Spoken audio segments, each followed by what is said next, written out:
So good afternoon. Good afternoon, and today we gathered in Ukrainian Crisis Media Center to introduce the study of the Ukrainian Researcher Society that I do lead, and this would never be possible to be done without the support of our authorities and international organizations.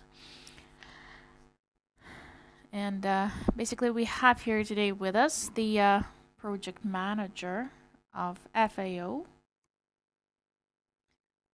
Tifain Luka. Also, Ihor Bezkaravainyi is with us, Deputy Minister of Economy of Ukraine, and Dmytro Makarenko, AI Head of State Service on Geodesy, Cartography, and Cadastre. So today, we shall talk about the approaches on how to evaluate the damages inflicted to agricultural sector because of the loss damage due to hostilities. Well, it's clear that I'll be the moderator of this event, and first, we will have the welcoming words, and later we'll have actually the presentation of the methodology and the results of the study. And each of our guests will be able to reflect on our approach, and maybe one can offer something. So please, I pass the floor to Ihor Bezkaravainyi, Deputy Minister of Economy of Ukraine, please. The floor is yours. Thank you, Pavlo. Well, honestly, I will not say that I don't know what we're talking about because we've known each other for like half a year. And when I only heard just for the first time about your work, and when I heard of the approaches that you do use, I was so inspired. And I thought, like, okay, this is actually happening in Ukraine. Ukrainian teams are performing those studies based on the scientific approach. It's fully evidence-based approach, and it's important, and this all has certain evidentiary basis under it. It's important. So when it comes to a specific presentation that we have today and the assessment of soil damage level for us, for Ukraine, for the state, for the government, for each Ukrainian, it's really important just to understand what the damage is, what the loss is that we have due to Russian hostilities against us. Not in the format, Russians, those are bastards who gave us a lot of bad things and did bad things. We need specific figures, just later to a demand for compensation, reparation, whatever you call it.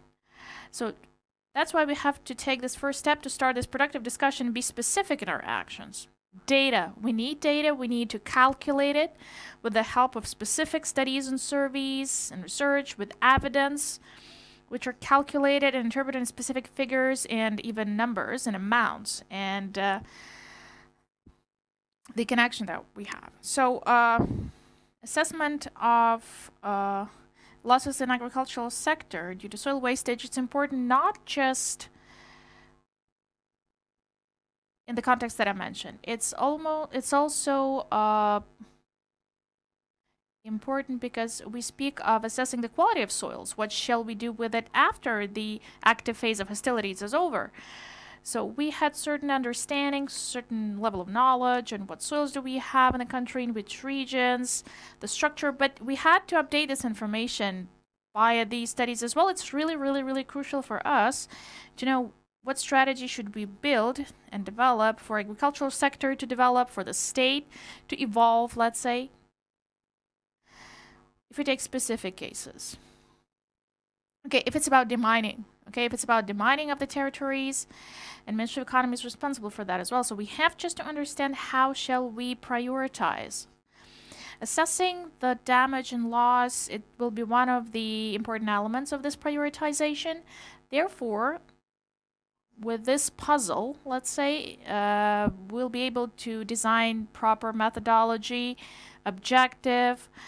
It will tell us in which moment which territory should be cleared for this to be super effective, super productive at the utmost extent, and just to help our country to recover. Thank you, Ihor. Thank you so much.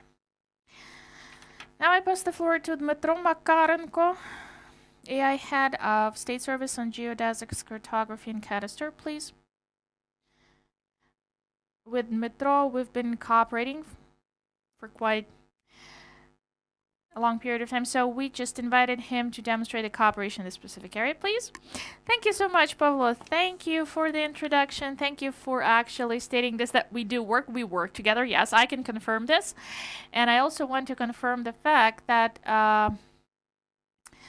the presence, well, the fact that I'm present here as the head of the state service, it tells that we're ready to continue the cooperation, ready to move on, and we've heard about the masses of data on contaminated and mined territories, but with the help of the information that we have in the state cadastre service database that we own, we can specifically say what kind of land that is, what kind of land plots are these, what are the parameters, what is the cadastre number, the features, and so on. And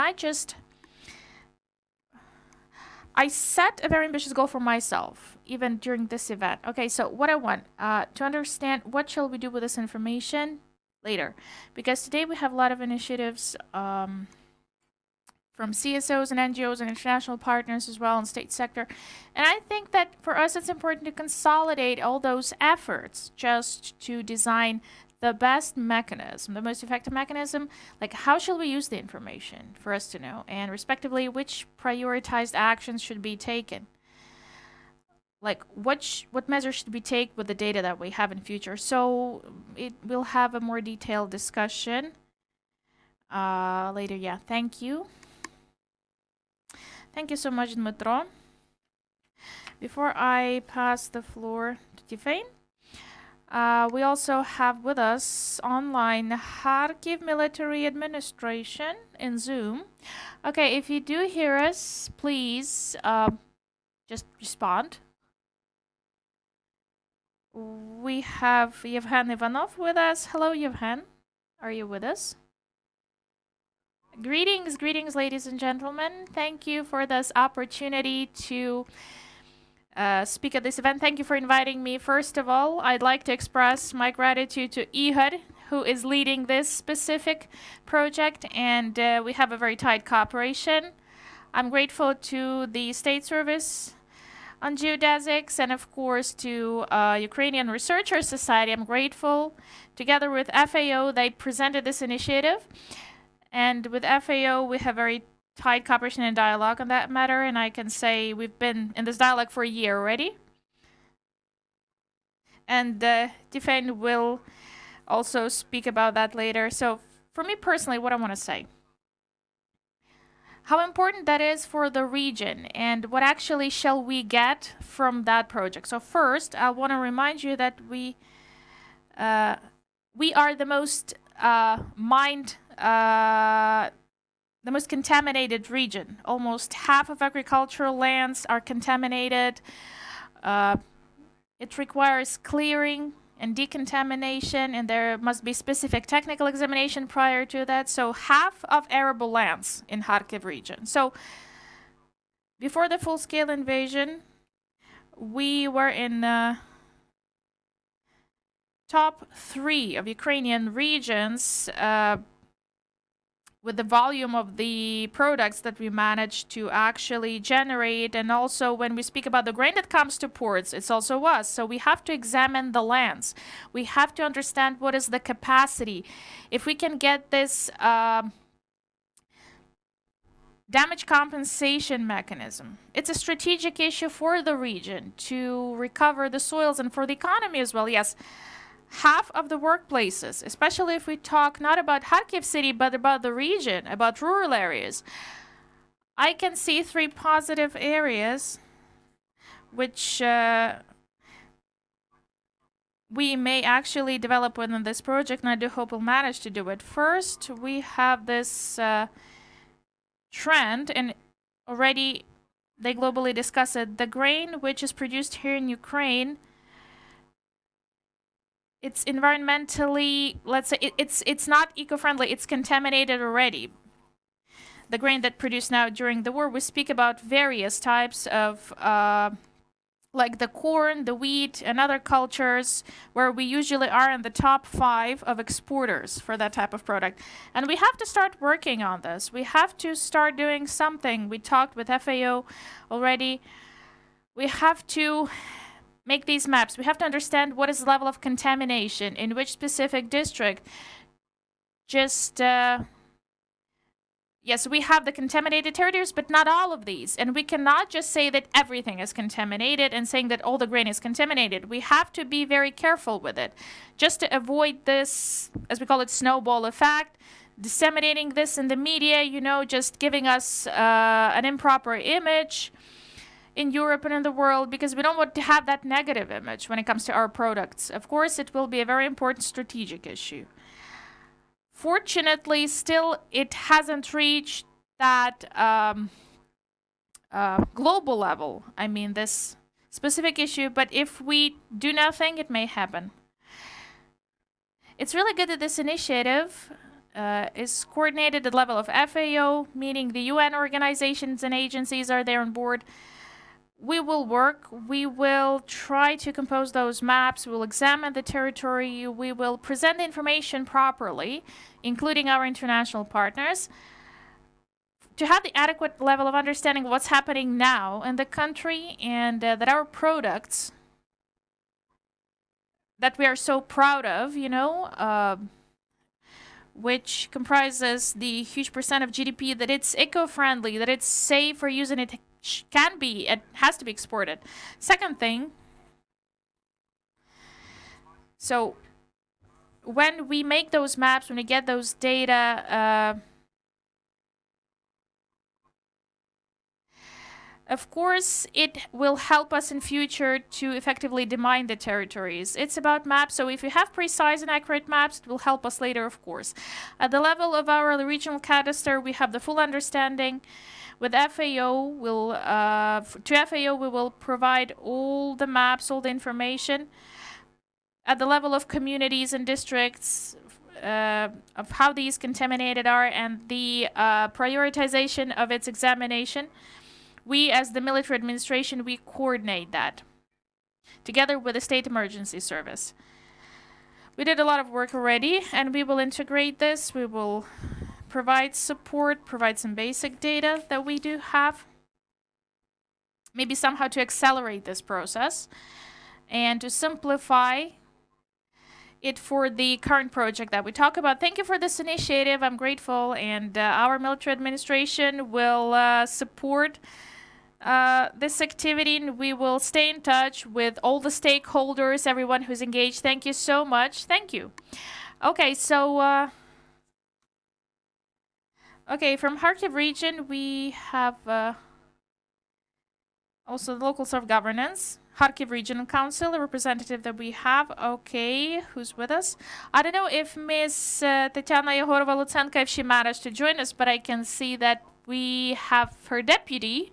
You may speak. Yes, good afternoon. Unfortunately, Miss Tetiana is busy. She's in her business trip. So, as her deputy, I'd like to express gratitude to all the experts, to all the engaged stakeholders, and express gratitude from the head of our council and all the MPs and administration on behalf of all the communities and our residents. Expressing gratitude. Thank you for actually completing this study, first of all, in the Kharkiv region. We were the pilot one. And this will be the foundation, I hope, for us to design mechanisms and programs to mitigate the effects, horrible effects mentioned by Mr. Ivanov. And it's another important moment. This is quite a powerful signal for our agricultural producers and the residents of the region, because quite often they ask local authorities about initiatives from the state, like how can they get the support in that matter. And I can see that this study, I look at the study and can see that this is a very specific discussion, and this is something that can be used for us to design mechanisms and programs, as I mentioned. Of course, this will allow us to identify the prioritized locations, as Mr. Ivanov said, when it comes to decontamination, demining, prioritized locations for the product. Because the quality of our products, we should actually maintain it at the proper level. It should be the best. And best at global level. These maps will help us to bring this powerful signal to everybody, bring this message, and to gather evidence to support the message. Thank you so much. I understand that we have a lot of work in front of us in this welcoming word. just reflects our attitude. I just want to say that in Kharkiv Regional Council, we'll do everything we can to engage to that activity, support that activity. I understand that this is a huge amount of work. It's just the first steps that we're taking. So we will do everything to help you and to ensure the sustainable recovery of Kharkiv region, which I guess is one of those which suffered the most from aggression. Thank you so much. And we come directly to our key partners, FAO. Tifain, please, you're welcome. Thank you, Pavlo. Okay, without this. Thank you, Pavlo. Thank you, Ihor, Dmytro. It's a pleasure to be here today. I think after 1 year, after the kickoff of this program, we understand nowadays that it is possible to create data that will drive a prioritization process that can be transparent enough to collect the trust of the farmers. And this is really one of the outcomes of what we created together with the World Food Programme. I think if we might start with the presentation, my objective would be to recontextualize where this comes from, and so that we can further go into the details of the methodology. And more importantly, I think I agree that we should discuss what is the future of this data, what is the possible upscale, and where we can really provide the best of our joint technical expertise so that the government can benefit, and the farmers as well as the farming households. So yes, maybe if we can start with the OU. Next. Okay. Not now, okay. Я б хотів би насправді доєднатися. I just want to join Tifain right now when we speak about the future of this information and data. Actually, it doesn't matter how innovative the study is and the results, the groundbreaking ones. If these studies, if the results are not applied practically, if these are not used in everyday activity, what is actually the sense? Science for the sake of science, yeah, it may work, but what's more important? We need to have this fully applicable. So the future of the data will actually change the approaches, not just in Ukraine. I mean, approaches to demining activities and operations, to prioritization of activities in demining process. Sorry that I'm speaking of demining. This is my key issue. And we have to understand what the soil recovery principle should be. If the soils are damaged, we have to design a strategy for these to be recovered properly and increase its productivity. This is the approach that I'm pretty sure it will be applied globally, and we are the pioneers in that matter now. And yes, we are the pioneers in a very difficult environment, let's say, but it doesn't mean that we have just to ignore that, lie down and die. So please, let's not do this. Let's do something important for the whole world. Thank you, Ihor. And just not to create delays, let's say, I will come to a small presentation. Well, okay, we've quite often been discussing this, all of us, on the stage, but we finally presenting this to public. When we were planning this event to take place, its key aim was to introduce and familiarize everybody we have and those listening and watching us and even re-watching later, that all the results of our studies, we've actually presented this in the portal, and we'll talk about it today. So absolutely everything. It's quite a weird presentation because we do not show slides, but I'm showing the website in real-time mode. Okay, so this website, we can see the framework for the study.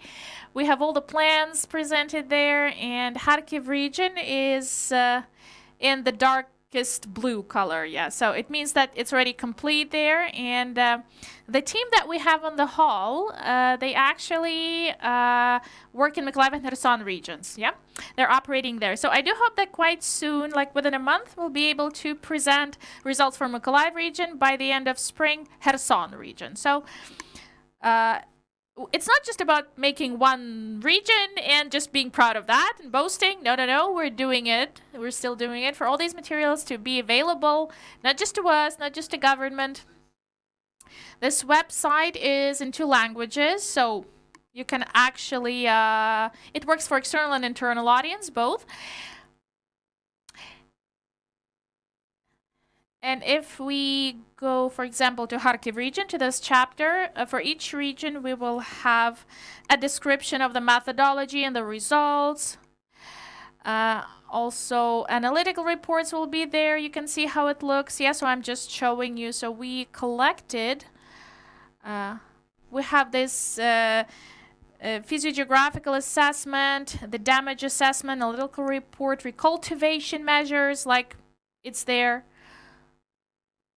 And to make it convenient and user-friendly for local communities and those researchers who are interested in specific locations, each territorial community, we actually analyzed these in Kharkiv region, like 31 community we managed to study, more than half of these, and they have their separate community-based analytical reports. It's there. You can actually read it. So everything is super user-friendly, let's say. So again, I'll repeat that in 2 languages instantly. Yesterday, and well, I didn't have some proper sleep yesterday, but we managed to upload English version. Yeah. So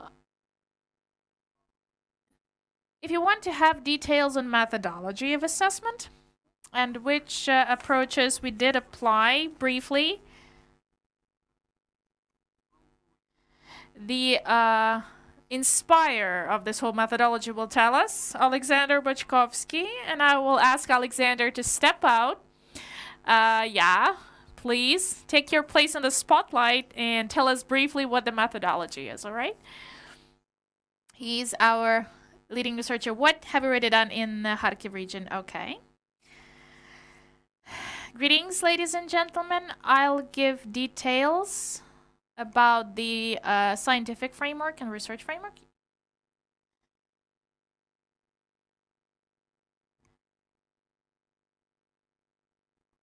Okay, so we have the sound. Great. So the research framework I will present because our goal was to assess the soils which were damaged and land plots in comprehensive manner, so just use various approaches. So we instantly offered the methodology that we're about to use and use various methods for assessment because, of course, this issue was already studied. That we have many researchers studying these aspects, but we decided to engage a couple of various methods and design this step-by-step study, let's say. First, huge mass of data and activities be performed in geospatial stages, we call it, analyze satellite high-resolution images.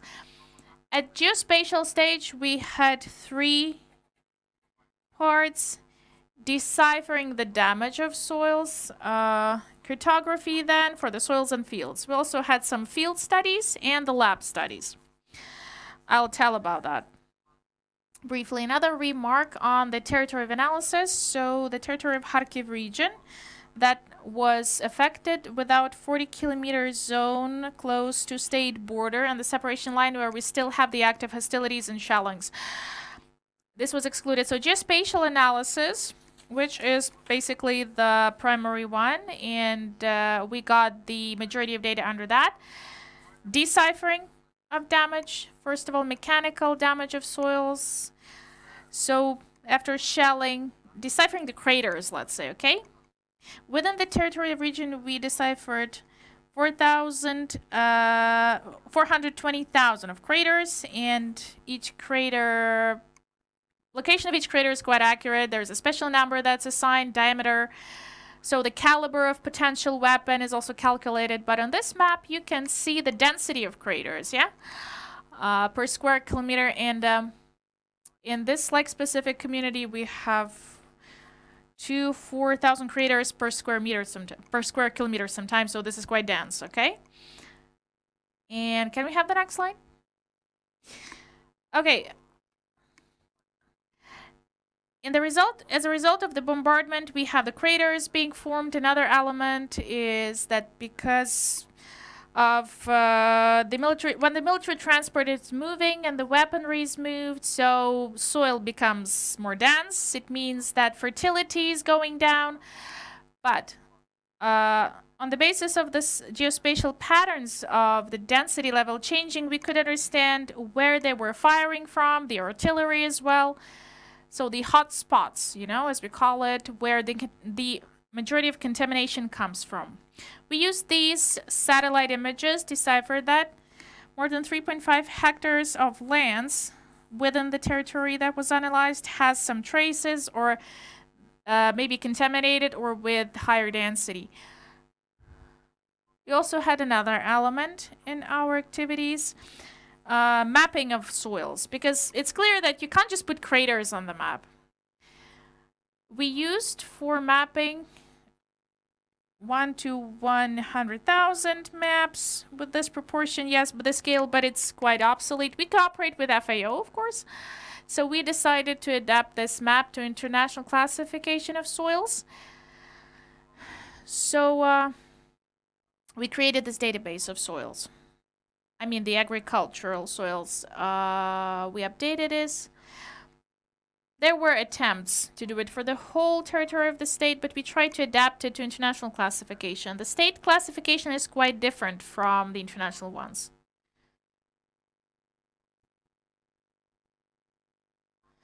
We also analyze the parameters of the soils, because in those maps that we used, it's not just like the type of soil, but certain parameters and features, the composition, the profile, the humus containment, and humus content. Based on all those parameters and based on the humus horizon level from the maternal layer and the landscape, we use this international methodology that is used for soil mapping in the United Kingdom. So we decided to adapt it to Ukraine. This methodology is based on mapping of soil potential before the contamination. For us, it's really important to understand. This potential defines how long will the contaminants impact the soil, for how long these will stay there, and underground waters if these may be contaminated in the territories. In Kharkiv region, for example, we mostly have the low potential soils, so contaminants will be accumulated, I guess, potentially there. We can make this assumption. Sorry, it's just that I think it might be important to come back to what Ihor mentioned, that in reality we are not acting for science. And this is something that we are often confronted with when we present in the local society or international society. I already had the question a lot, okay, but what is the added value for science? Like, this is not for science. This is for recovery. This is for farmers and farming households to be able to farm again. And I think it's important to come back to this, because 1 year ago, when we started working together, we had this operational challenge. How can we prioritize ensuring that we do the best for the lands to be returned to production? And we had the tool created by the Ukrainian Research Organization that was an informative tool by the time. It was an analysis, a great analysis of the crater presence in the oblast and the damage directly related to military activities. And we had this mission to prioritize in parallel. And working together, I think we understood that if we inject the scientific knowledge of Ukraine, which is exactly what now Sasha is presenting, the typology of soils, the knowledge about the erosion tendency of each soil type, the watershed network, if we add all these parameters into one tool, we will be able to understand which lands are more at risk of disseminating the contamination, the potential chemical contamination abroad, in case they're not cultivated, because what we know as of today, thanks to science, is that a land that is not cultivated represents more risks for horizontal and vertical diffusion of the potential pollution, and which lands represent the most interesting potential for productivity. And understanding all these parameters, we managed all together, and thanks to the incredible technical knowledge of the Ukrainian Researcher Society, we managed to create one tool that can integrate all these scientific parameters in order to create a system that is able to manage quite an impressive number of requests. In Kharkiv, in 1 year, we received 1,047 requests. One request being a geocadastral unit, one request being a future task for mine action operators. And we cannot rely on self-assessment from the farmers or from the rural households. We cannot provide them an incentive to go on field and try to understand the situation, to then report back to the system. It doesn't work. So we really need to be able to assess as factually as possible, as transparently as possible, what is the situation of the farm, of the land itself, and what are the potential systemic risks for the direct ecosystem. It was just a parenthesis so that we recontextualize a bit. Thanks, Sasha, and sorry. No problem. Okay, so as Tifain mentioned, apart from analyzing the migration of potential contaminants, the migration through the soil profile, vertical one, we also have diffusive migration of contaminants, depending on the landscape. And basically, yeah. So we were trying to map that as well. So we defined the potential prior to migration of contaminants with the surface flow. We were mapping this as well, and I will not stop at this now. Apart from, so we used this land study method, soil study methods, and geospatial analysis, geomorphological methods were there, saying that each crater is an element of the landscape. So it's clear that when it's formed, then geomorphological processes are activated. The majority of these are negative because due to these flows, they stimulate migration. They stimulate the diffusive migration and vertical one. So depending on depth of the crater, depending on the type of soil, maternal layer, and the depth of underground waters flow. So we identified 10 types of craters with negative geomorphological processes, and this whole thing was mapped as well. Third component of our GIS analysis was based on deciphering the fields in that way that these are processed locally. So our key task was not just to create the mapping of fields, but understand which fields are processed or not as of certain date, and we monitor this on a monthly basis in dynamics. This is the key thing that's really important for us to understand what demining should look like. Second stage of the studies was the field stage. So we used our computers to work, and we had the remote probing. We had also fieldworks. The first task was to take the samples. We had 143 samples taken in different locations, different types of soils, different elements of landscape, and later we'll talk about the results. Second component of field trips was to study soils, clarify the situation, because mapping is a good thing, of course, for the soils, but we mostly stressed on those soils which were subject to turnover, mechanical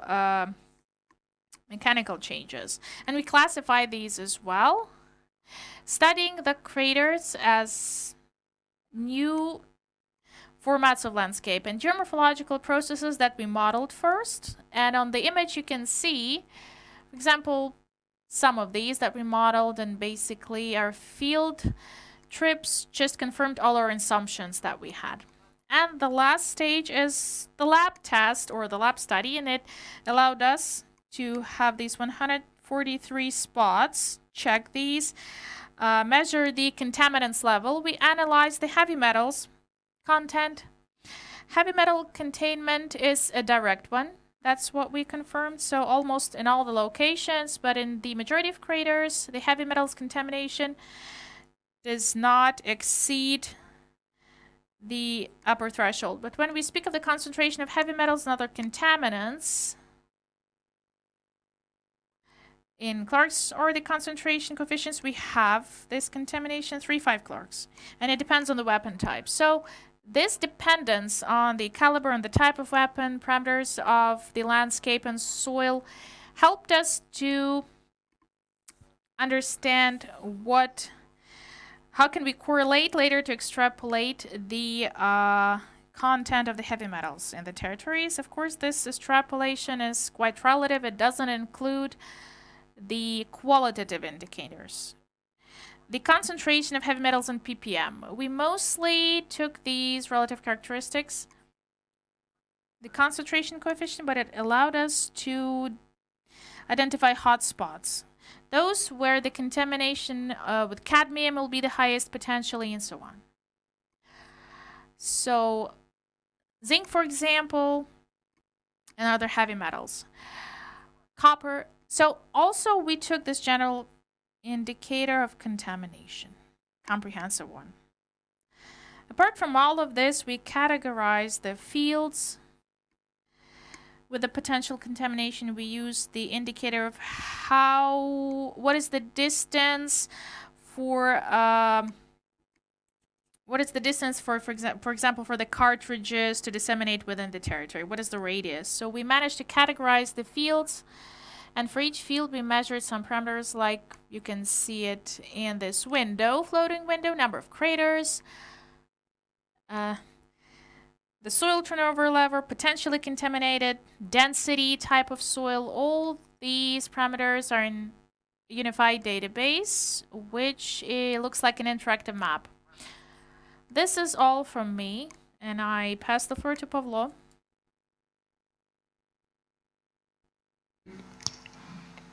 So all the soil sampling part is work in progress. The tool is a tool that is relevant. The cartography of the risk matrix of what could potentially be contaminated.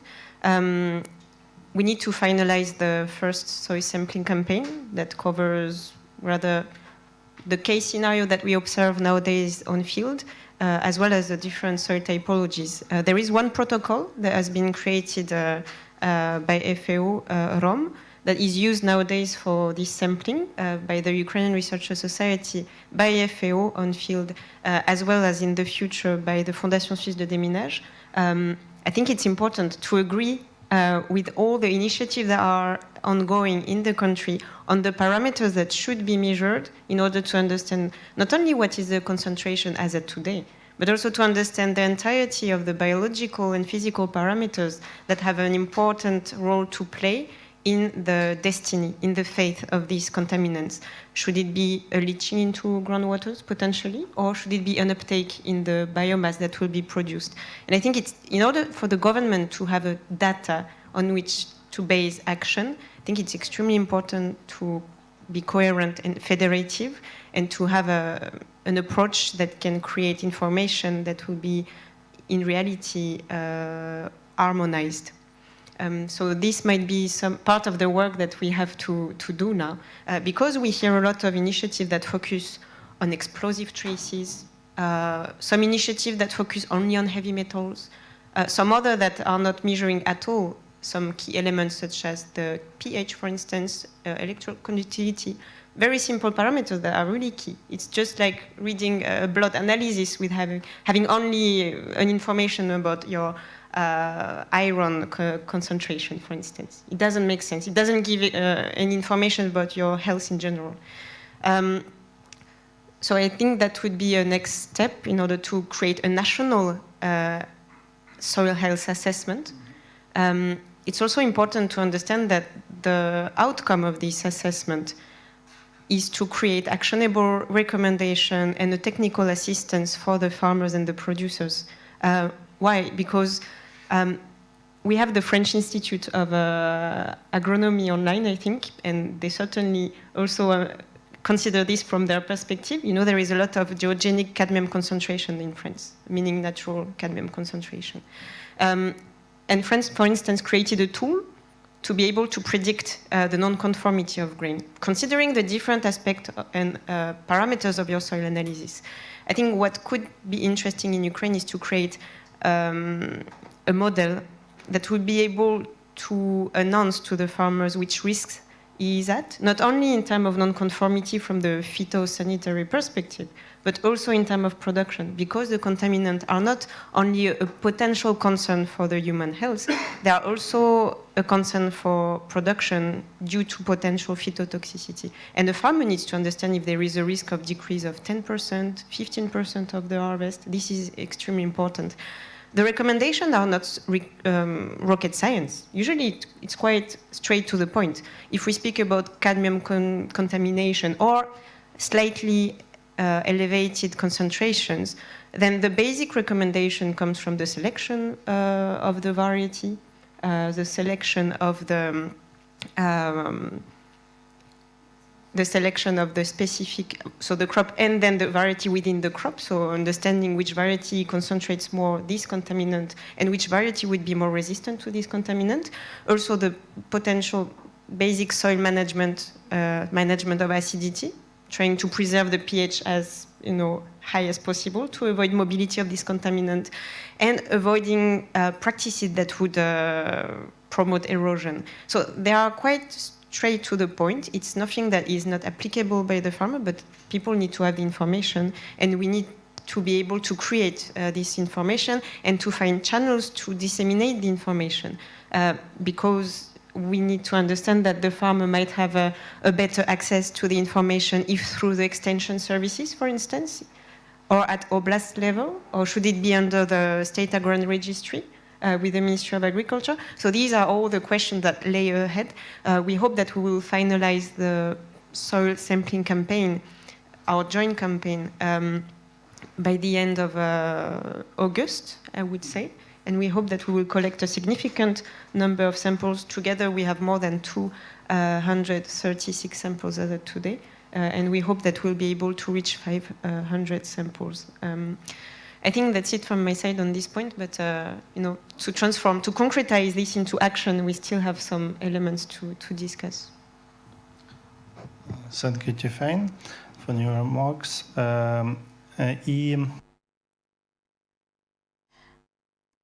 So just the cherry on the top of this whole big layered biscuit cake that we have today.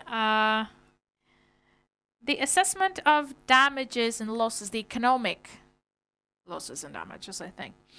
It's the area that is the most interesting for the Ministry of Economy, apart from the demining, of course. It's not just the only thing. And demining,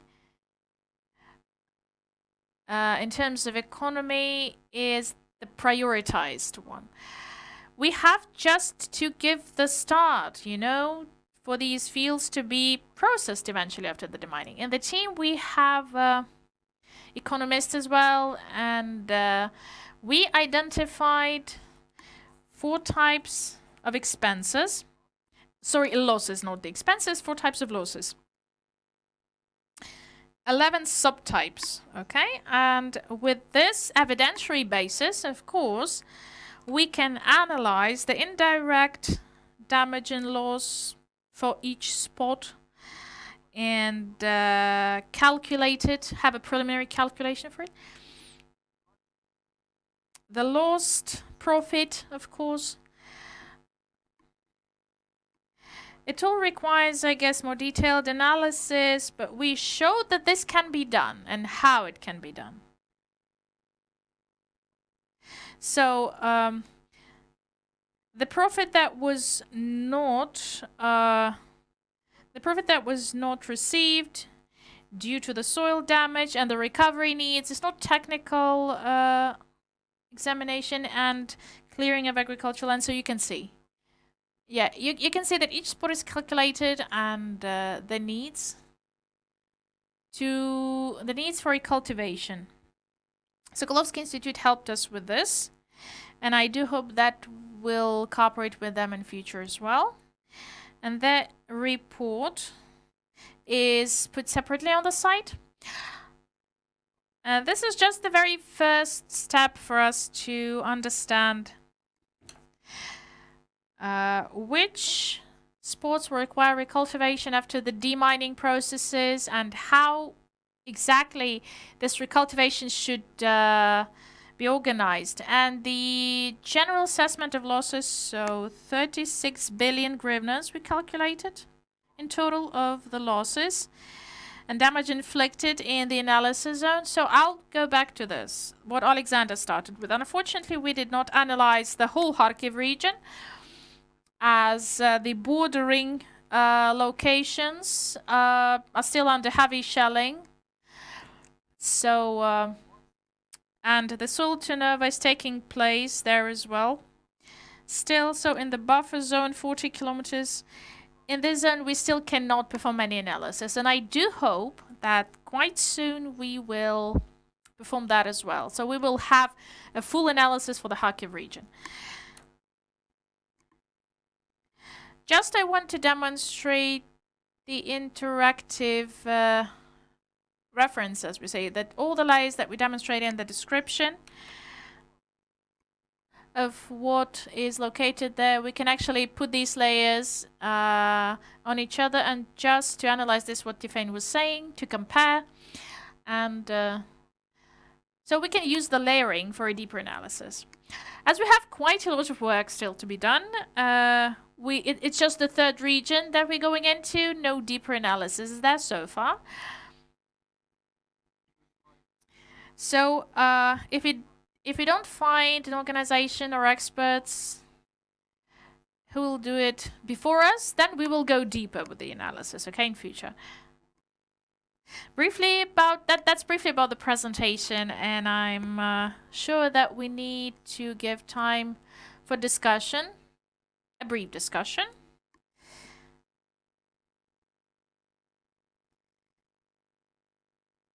I wanted to ask Ihor on the opportunity to implement this methodology and maybe to integrate it in the legislation later, if it's possible. How do you see this perspective? Well, it's necessary, it's required, not just possible, because if we will plan our activities based on the current approaches, well, and methods, we will use these groups for technical examination, with those groups using drones and surveys with the residents. They'll have to ask everyone, but it takes time and money. Okay, so we take the current approach. Equipment, training people, a lot of people, we need to train them, plus these are huge expenses. And errors may be huge, because for people it's okay to make mistakes. This method is about satellite imagery, and if we see a problem from the space, well, we have to describe it, standardize it, and implement it at governmental level and start applying this, actually, because this is not just about future, this is about the present time. And we have to be quite innovative to move faster compared to the whole world. Thank you so much.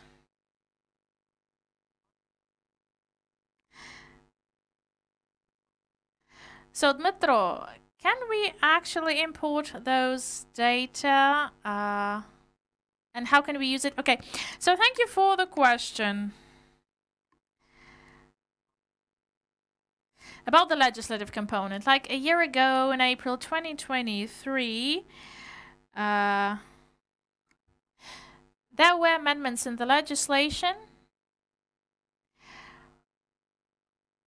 where it said that the data from the demining data, the mining activity data, had to be processed together with the state cadastre activities. We spoke about it with the State Emergency Service and MOI, and we've launched this cooperation.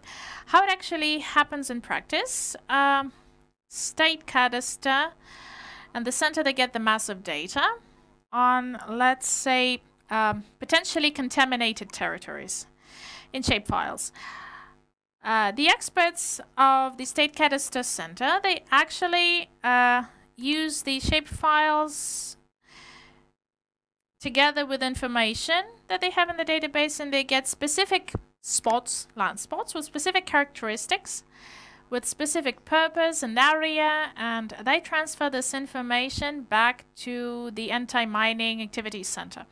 So within this whole period, a little bit of statistics, we had, so we received from the Center of Anti-Mining Activity shapes covering more than 31,000 hectares. Okay. In response, from the center, they provided more than 200,000 hectares in total area. So why the difference is there? So when we get a shape file, it can be layered on the certain part of the spot. But in general statistics, we get the Cadastre number on the total area of the spot. So if 5% of the spot is contaminated, this whole area of the land plot goes to the Cadastre. Well, if it's good or bad, well, but it's a fact. So cooperation in the use of data is there, so we do cooperate. As I told you already, we have to understand clearly and design a mechanism. How shall we work with this information in future? Because as of now, unfortunately, there is no mechanism on how to get this information from the state Cadastre by any individuals or legal entities just for internal use of the Anti-Mining Center. First. Secondly, it's not stipulated to enter this information to any register, like in the Cadastre. In the summary on the land plot, you can't get information whether it's contaminated with explosives or not. This is actually an area for discussion. There's still a window of opportunities to update it, and we need to create some mechanisms in the future if we conclude that this is necessary and useful. But from the standpoint of cooperation of systems and interaction of systems, it's already there. We are ready. And it's just for the leaders, for the government to say. They will set the direction for us. So we have a very good discussion, and I will add just a little bit. Just about this unified registry on the contaminated territories. The land code already had an amendment, and now we as government have to create this unified registry with all the information kept there, combine it with the Cadastre numbers. We'll have specific territories identified which were affected by the military aggression and requiring examination after that. These specific territories, we will put various types of data on it. Traditional standard non-technical examinations that you mentioned. We will describe the methodology of adding data from these sources, and I think that we are at the moment now of the changes, pivoting changes. This is a pivot moment for us. When we do everything if we do everything a proper way, and if we take the innovative approaches, we can have a very high quality change, a quantum leap, I'd say. Okay, so we have a small presentation from Tifain, please. 2 minutes about FAO experience, global FAO experience in this area, please. Just to show how it works as at today in terms of prioritization in the case scenario of Kharkiv and the program. Can I have next slide, please? All right, so for those who are not familiar with our joint work with Pavlo, the Ukrainian Research Organization, and WFP, the concept is the following. We prioritize based on the data that is created under phase 1 by means of cutting-edge high technology. We then created tasks prioritized for the mine action operator, and in parallel we support the farmers with finance but also technical assistance, so the soil analysis, etc., so that they are accompanied with what they need in order to farm in good conditions. And we know that the situation is quite critical. In average in Kharkiv, a farmer, and we're speaking about small-scale farmer, less than 300 hectares cultivated, lost $73,000 in terms of assets. This is the average we have from our farmers, the farmers we are working with in Kharkiv. Next slide, it's with me, right? this one? All right. So as at today, how are we using the data in order to prioritize? Together with the Ministry of Agriculture and the Ministry of Economy, we have agreed on a pilot system of criteria that provides consideration for the socio-economic dimension, for the productivity dimension, and also considering the risks of further diffusion of the chemical contamination. It's a very simple set of criteria. These criteria can evolve, and most importantly, these criteria can evolve depending on the national data collection, because this data is applicable for Kharkiv, but the situation at national level might be a bit different, and the weight of each criteria might change and evolve. So I think it's key to cover the entire zone that has been affected by the war with the same level of data, and I think it might be the next step for our joint work. This slide is only to show how concretely it works and how it is operationalized. So each farmer on the state agrarian registry is issuing a request. We ask to the farmer to provide the geolocalization of his parcel. And thanks to the geolocalization, which in the future could be the geocadastral unit, the geocadastral code, we can assess and score each of these criteria automatically and based on the data collected by means of remote imagery. There is one parameter that is related to the state agrarian registry. This parameter is the percentage of land that is not cultivated by the farmer, because in this system we decided to prioritize those who have lost, if not everything, the most of their land. The rest is at plot level, and it allowed us to treat more than 1,000 requests last year, and we think that we will receive in Mykolaiv potentially 2,000, if not more, requests. So it was only to show how the data is exploited as at today, and how this is a system in reality. And I think we are ready to explore with the Ministry of Economy and the Ministry of Agriculture, with the Cadastre as well, to understand what can be our contribution and how we can, which kind of partner we can be in the future on the long term, alongside with you in the creation of your prioritization system and of the support to farmers in terms of recultivation. Thanks. Thank you, Tifain.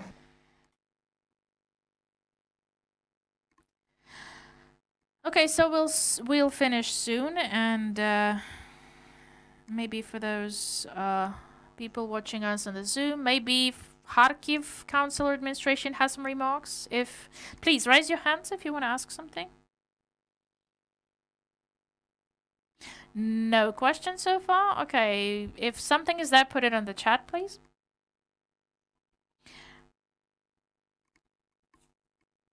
So, speaking of the continuation of our work, as I mentioned, in a month we will introduce Mykolaiv region as well, the results from Mykolaiv region, and we will develop the portal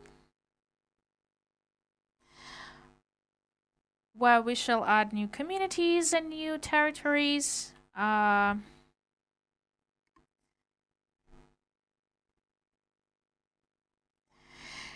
We would like to start the discussion on how to unify the data that we generate and how to cooperate with Geocadastre service, because as Tifain shows, it's quite an effective tool eventually to support the farmers, to assist the farmers, provide them assistance of international organizations, not just the soft support and also the solid support, I mean financial support. And we do think that this is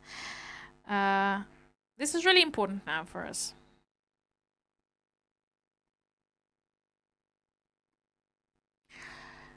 Thanks to all the team that we have here on the stage. To perform that kind of activity, we need a lot of resources. It's quite time consuming. We are grateful to Pavlo for having trust in us, having faith in us, and providing their support. And if someone wants to add just some final words, draw the red line under that. And I will just say thank you. I want to say thank you for all this activity because for all your contributions when it comes to innovative approaches, when it comes to work. This is something that will move us all forward. Thank you.